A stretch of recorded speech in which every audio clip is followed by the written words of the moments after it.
Hey everybody, we are returning to talk about the feasts of Yahweh, God's prophetic calendar that reveals Jesus' first and second coming. It's a beautiful time to learn about these.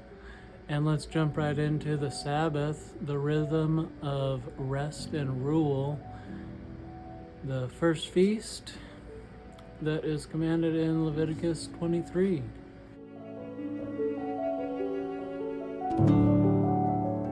So, before God gave Israel a single feast day on the calendar, He gave them one every week, a sacred rhythm, a divine gift.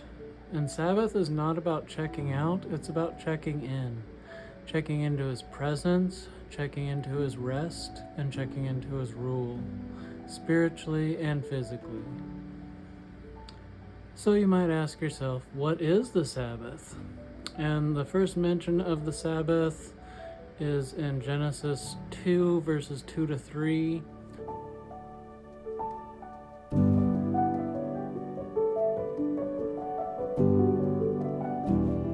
The Hebrew means to cease and to rest. The Strong's Concordance number is H7676.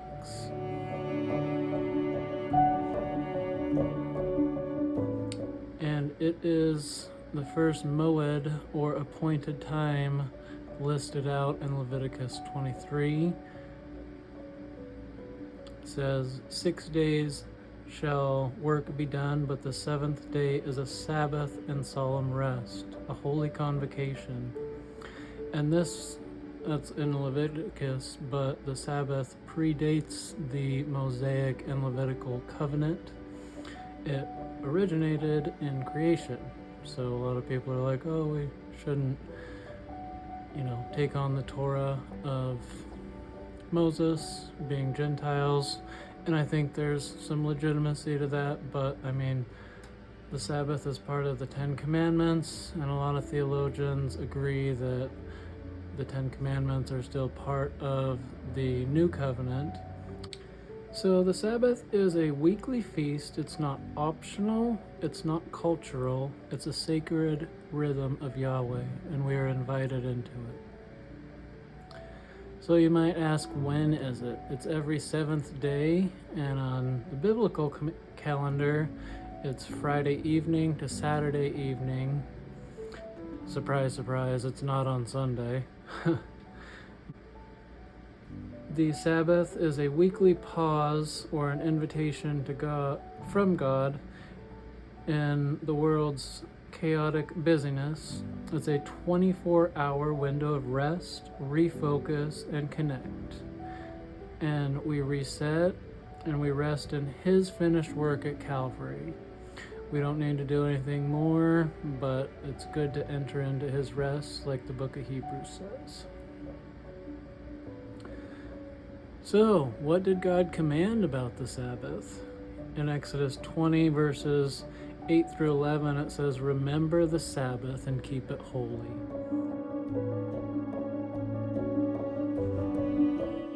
A day of no work, no striving. It's about trusting that God finished what He started."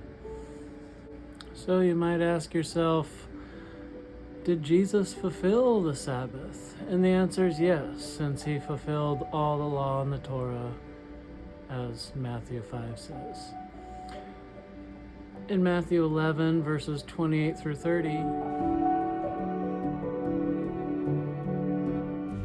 Jesus says, "Come to me and I will give you rest." And I believe this is the spiritual and eternal rest mentioned in Hebrews 4. Also in Mark 2, verses 27 and 28, the Bible describes Jesus as Lord of the Sabbath. It says, Sabbath was made for man, and the man was not made for the Sabbath. And I think this kind of illustrates that Jesus is Lord of the Sabbath, yet He also participates in it humbly as a human when He was a human on earth. I still think He's a human in heaven, and I still think He's Jewish. He didn't lose His history when he died and resurrected. But anyway, he healed on the Sabbath, showing that it is about freedom and not legalism. There's actually no command in Torah that says we can't heal on the Sabbath. It just says don't do work, which is debatable if healing is work. The people in Jesus' day, the religious leaders, overcomplicated the Torah for sure, added a lot of their own interpretations and additions, which God says not to do. So let's get into Hebrews 4, verses 9 and 11. It says, there remains a Sabbath rest for the people of God. And it actually says in verse 11 to be diligent to enter into that rest. It's not a passive thing.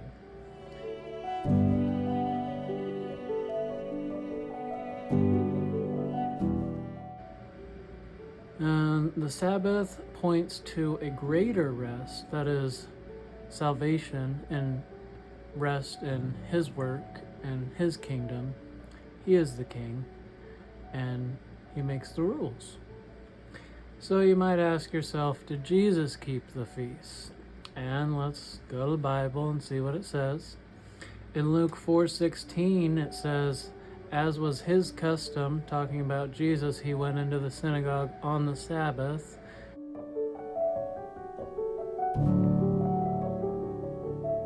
On the Sabbath, and being a first century Jewish rabbi, that would have been Saturday, not Sunday, like the church changed in history. So Jesus honored the Sabbath not as a religious duty, but as a relational rhythm to reconnect his body and his mind to God and his family.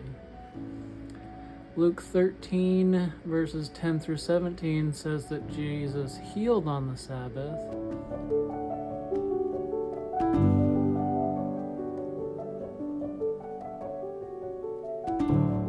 And there's also another count of that in John 5, verses 16 through 18.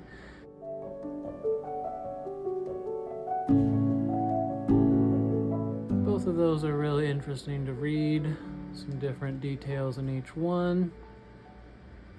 But now we know that Jesus kept the Sabbath. Did the apostles and the early church keep it? And the answer is definitely. To the first couple hundred years of the church, the Gentiles were participating in the feast days and observing Torah, and it wasn't until about 325 AD when the Council of Nicaea met and they decided to change the Jewish customs to pagan customs to make it easier for the Gentiles to convert. But ultimately, it was out of hatred and fear of the Jewish people.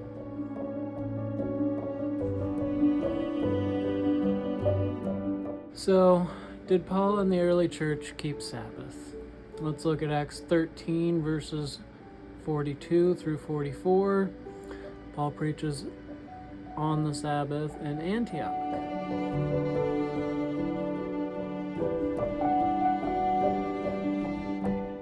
Which would mean he kept the Sabbath. And Acts 17 verse 2 says, as was his custom, speaking of Paul, he went in and taught on 3 Sabbaths.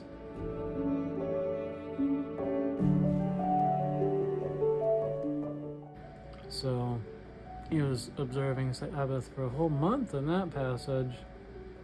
And finally, in Acts 18 verse 4, says, every Sabbath he, being Paul, reasoned in the synagogue.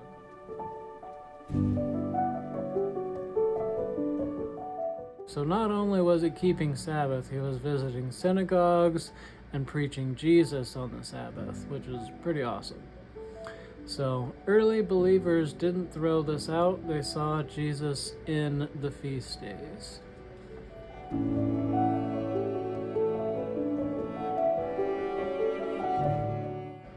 So, what is the personal and prophetic meaning today for us? The Sabbath is about resting in what God has done for us. It's about remembering who He is to us. And it's about realigning with heaven's rhythm that has been going since creation, literally. It's a weekly reset and a prophetic picture of the cross and the kingdom. Messiah's 1,000-year reign is called a Sabbath rest in a lot of Hebrew or biblical circles. The finished work on the cross is also demonstrated through the weekly reset and prophetic picture. We'll check out John 19:30 for that.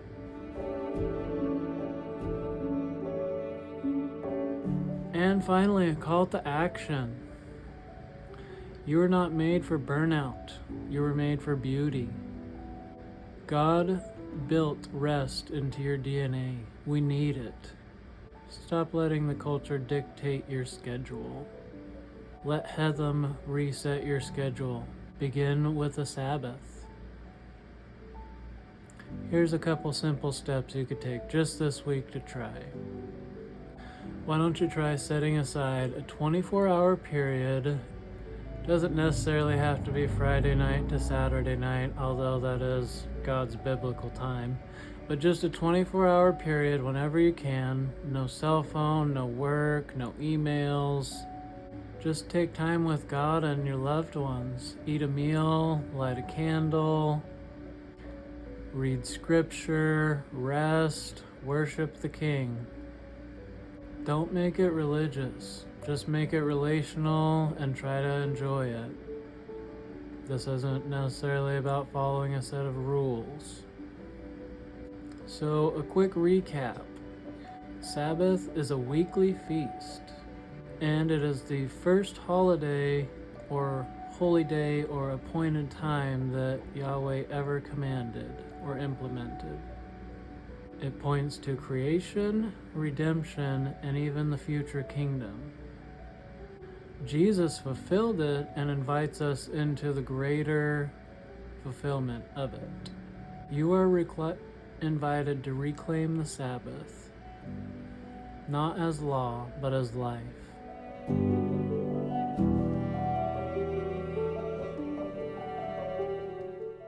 So let me know what you think of the Sabbath in the comments.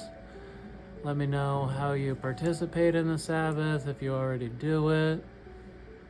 I'd love to hear some more ideas. And did you know that Jesus and the early church celebrated the Sabbath? Let me know in the comments. Thank you.